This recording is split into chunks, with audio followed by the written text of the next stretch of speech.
Speaking of tournaments, it was 20 years ago that this man and his team cut down the nets in Atlanta. And of course, you see that on our new print issue of Press Box, which is available right now.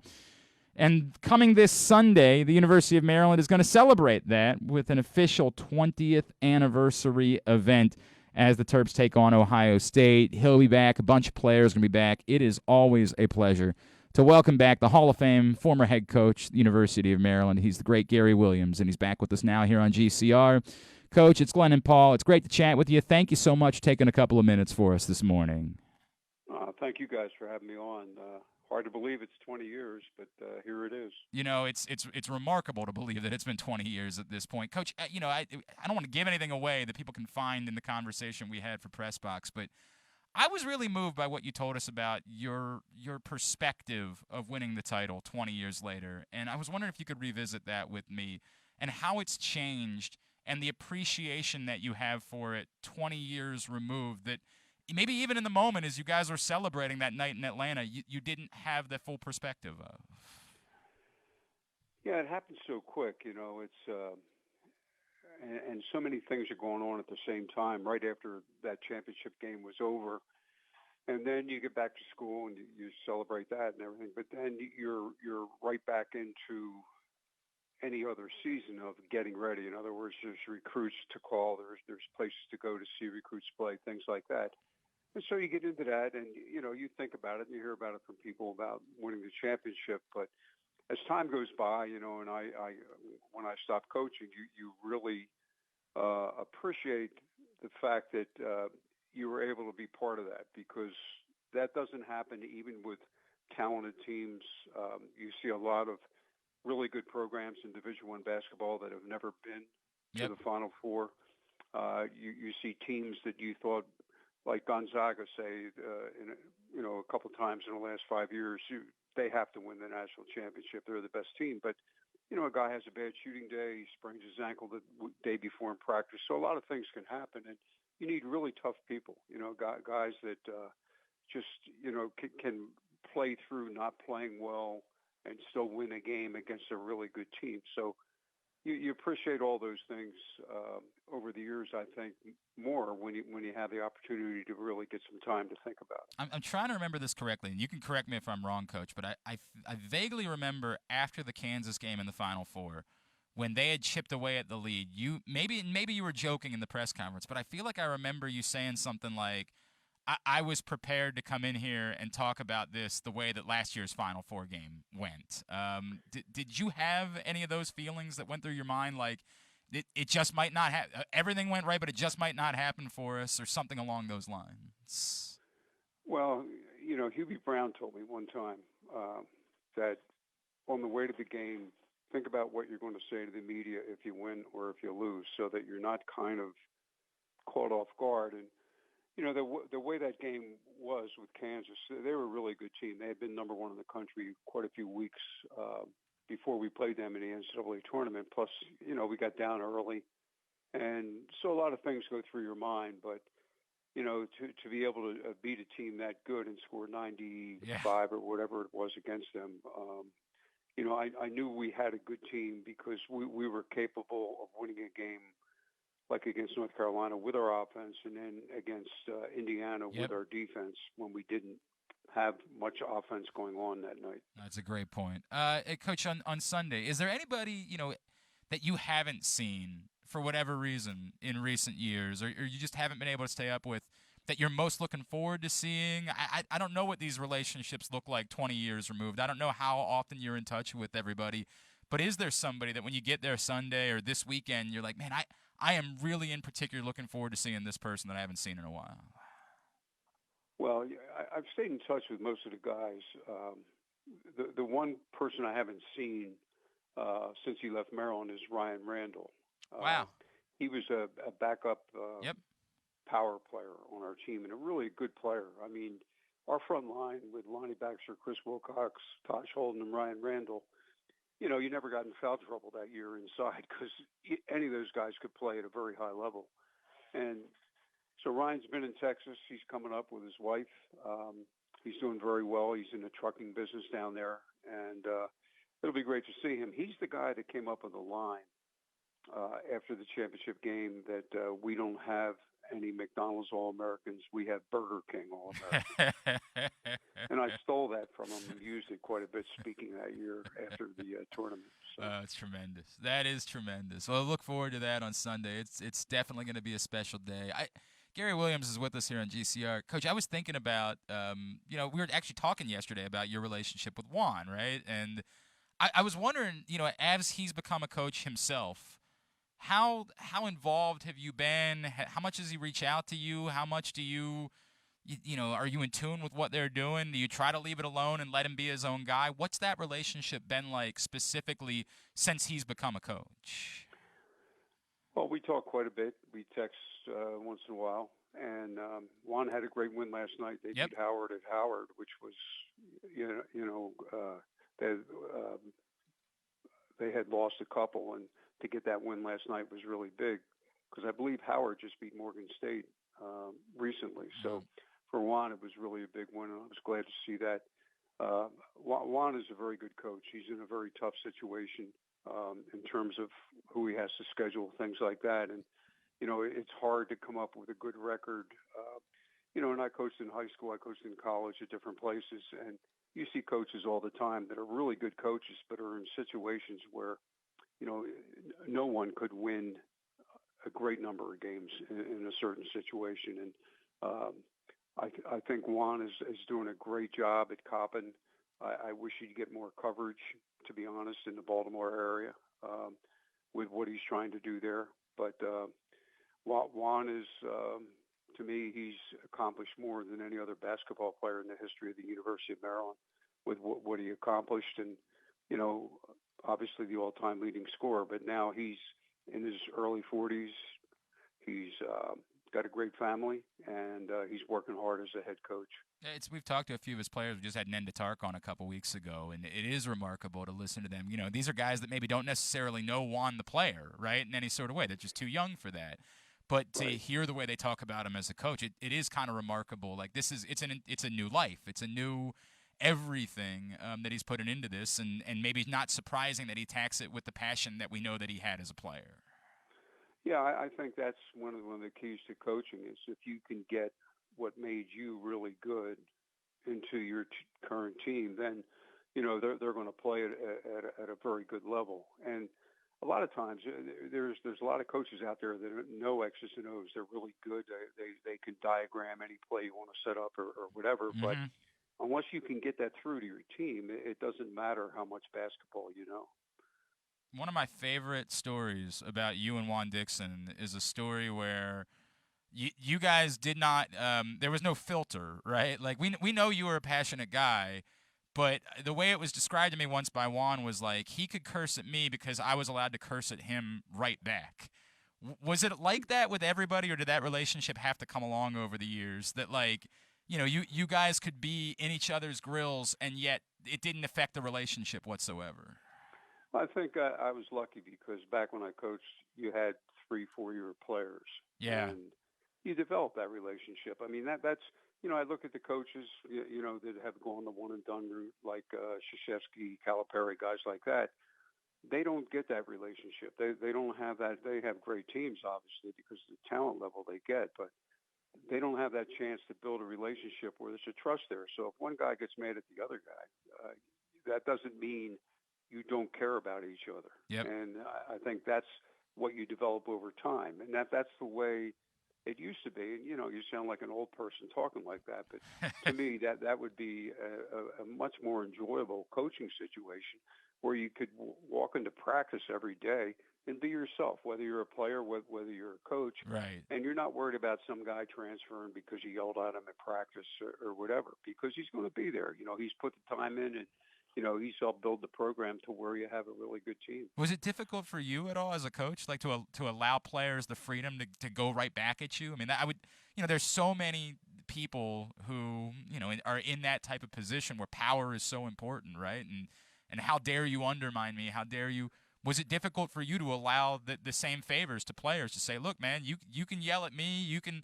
This is not going to be a one-way street. This is not the military that we're dealing with. Yeah, the only way that works is if you have a great trust with each other, because we all have good days and bad days, and you as I coached over the years, you come to realize that these guys are human beings, just like Yeah. coaches are, and that they're going to get upset at you. I'm going to get upset at them, but as long as you feel that we're all trying to do the same thing, get to the same point uh, with a team, then it's okay because you always have guys on your team that are also great at getting with a player, and these are player to player and saying, hey, look, coach got on you today, but don't worry about it. He'll be fine tomorrow. That type of thing, rather than have a guy in the locker room that says, hey, Stewing. coach is really a bad guy. Yeah. He shouldn't have said that to you. And that can fester into really hurting a team. So you need really a combination of blend of players on your team. He is Gary Williams. He's with us here on GCR. The 20th anniversary celebration is this Sunday. Coach, what'd you think when you saw the thing with Juwan Howard the other day? And were you okay with it being a 5-game suspension and he'll be back with the postseason? Yeah, I it's hard. Once that hits now, it's going to be nationwide news. It's going to be one of the biggest stories, not just in sports, but in the news cycle. And so I knew something had to happen. It seems realistic to me. In other words, what happened early, Guard, put his hand on Juwan. Obviously, he wanted to make the point about why he called timeout and things like that. And Juwan didn't respond well to that. But then they were separated. And then when Juwan came back and hit the assistant coach with his open hand or whatever he did, something had to happen then. And I think that's important for all players to understand that you draw the line. You can't brush that off and say, well, that's okay. It's not okay. So a 5-game suspension in the regular season, I think, is fair. He gets a chance to coach in the Big Ten tournament, and for Michigan, maybe they still have a shot at the NCAA, depending on what happens. The last 5 games. So. Yeah, and it's you can't have that. In other words, you have all these great athletes out there. They get so much attention, so much going on that you don't want that for your sport. In other words, you take it personally if you've ever connected to college basketball. Mm-hmm. Hey, how many times did I coach a game where it came right down to the wire and you lose, bad call by an official, you didn't like what the other coach did, whatever, something happened during a game. You kind of look at each other, coach to coach. But when the game's over, you shake hands and you keep moving. And in my case, I was always, if we lost a game, I'm worried walking up to shake the other coach's hand about what am I going to tell my players. I'm not concerned with that team at all. Right. See, Howard got concerned with that team, and you don't do that. That's not. I can't do anything about the Wisconsin if I'm Howard. I've got to worry about my team. Like when I walk into that locker room, how am I going to get them ready for the next game after a very tough loss, a game that we needed to win? And so I might not say anything, but I'll put my hand out and shake hands and just keep on going, and that's what has to happen. And I hope people, there'll be a lot of people out there making noise about doing away with the handshake line. Well, if we can't play a college basketball game and shake hands afterwards, yeah, something's wrong. I agree. Something's wrong with the sport. You have to be able to do that, and it's up to coaches, administrators to police that, to make sure that can happen in a good way. I completely agree. I mean, it's insane. If we're not capable of that, what are we doing, right? Like, why play the game? Exactly if you right. can't. I mean, any game I ever played as a kid, you always shook hands with the other team. If you're out in the playground, you always talk to the other guys. After a game's over.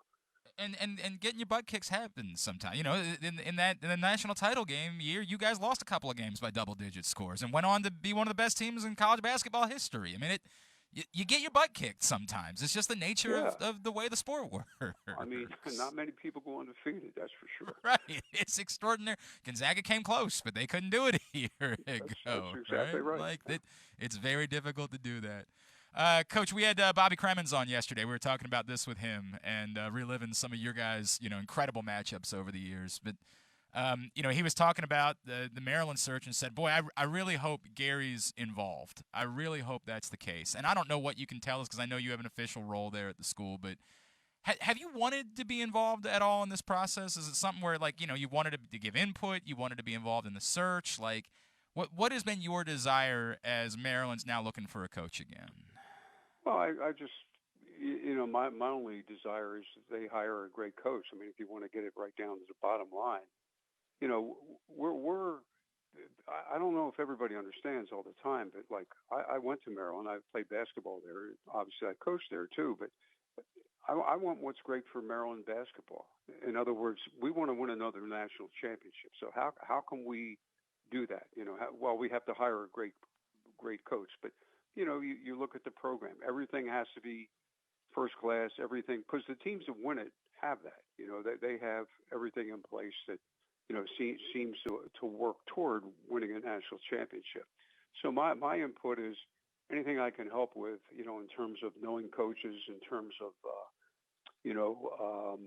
what I think is necessary for Maryland to win, because we're in a situation right now where we have to get better. In other words, we have to improve some things within the program. And Sure. if we can do that, it doesn't take long. You've seen it with other teams. You get right back on a national level, and that's what we have to do. We have to raise the bar a little bit in terms of what expectations are for our basketball team. What do you make of you? Of course, people use the word somebody needs to know the area. Of course, nobody knew it better than you because, as you alluded to, you were one of us, right?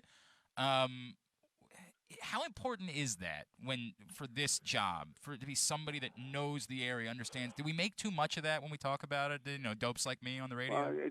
It seems to be really emphasized in the DMV, this area here, and plus, you throw Baltimore obviously into that mix because we had quite a few players that really played well for us from Baltimore. So yeah, I think it's important, but it doesn't have to be the head coach. It can be an assistant coach that's really in tune with the Baltimore, Washington area and being able to have contacts. I mean, let's face it, in recruiting now, the summertime is just as important, if not more important, than the high school recruiting. So you need someone that's connected in that area. But at the same time, this area, say from Baltimore south of D.C., is as heavily recruited as any area in the country. You have you have three major airports. It's easy to get to. There's great competition. I mean, some of the best teams in the country come out of here every year. So. Yep.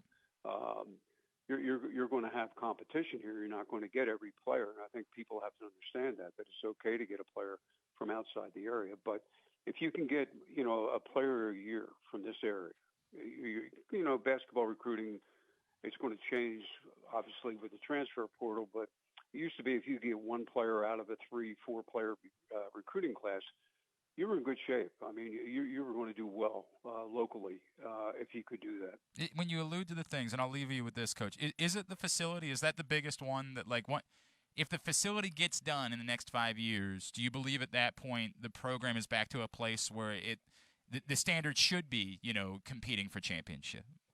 Yeah, it's going to get done. I mean, it's, I think, everything's in place, and I think there'll be an announcement pretty soon in terms of the practice facility. But at the same time, there's no better place to play than Xfinity. Right. I mean, what are we talking about here? A practice facility doesn't determine the program. I mean, we won a national championship. I mean, not everybody had a practice facility back when I was coaching, but at the same time, what it is, that's part of the program. That's one of the things that, we need a practice facility to keep up with the other schools, that's for sure. But that's not going to determine, whether we win a championship or not. That's just part of the package. So I think sometimes people jump on something that they see as a weakness, Sure. And go after it. But I think a lot of players in this country would trade places and play in Xfinity if they could. This Sunday, 4 o'clock game against Ohio State, but I don't want to say more importantly because it's very important. Also quite important, the 20th anniversary celebration of the 2002 National Championship. Gary Williams, the team will be back. You're going to want to be a part of it. Gary Williams, it's always a pleasure, and I really do appreciate the time you took with Stan and I for this cover story that's out there. Great picture of you holding up the championship trophy on the cover. If people haven't picked it up yet. Really, your openness and your candidness, especially your emotion talking about Cole Fieldhouse, man, it really moved me. And I hope people go read that. I greatly appreciated you doing that. No, thanks. And for the people out there, all the players are back. All the players on that team are back Sunday. So, if you had a favorite player, they'll be there. That's awesome. That is so cool to hear. Coach, thank you for taking the time for us this morning. We'll see you on Thanks, Sunday. You guys do a great job. I appreciate it. Appreciate that.